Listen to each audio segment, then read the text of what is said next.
It creates this trigger loop. She's triggered. She's in lizard brain. She says and does things that she normally would not say and do. As she expresses this pain in this trauma trigger, it causes an emotional trigger for the man, especially in one of the three eyes of shame. And now he's triggered. She's in lizard brain. He's in lizard brain. And let me tell you, nothing helpful is going to come from this conversation. You can't use logic. You can't use rational thought. Not one of you have executive function in that moment. And so what I often teach my guys that I work with, what I teach them to do in these moments, while we work on rewiring the brain, while we work on addressing the three eyes and dealing with our shame, while we work on emotional regulation so that you can be a safe container for her trigger trauma in those moments that she has, while we work on that, which that's going to take a while, the immediate stopgap that you've got to use is a very specific, structured timeout plan. Because the only thing that will get you out of lizard brain back into wizard brain is TIME.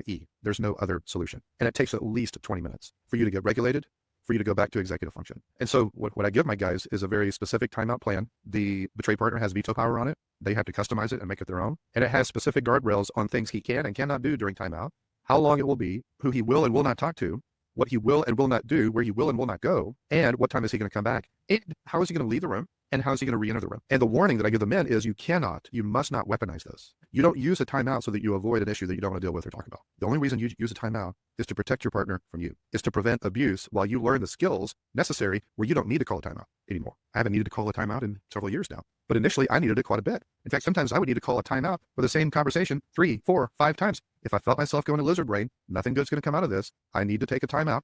We post daily, so subscribe now for more recovery tips.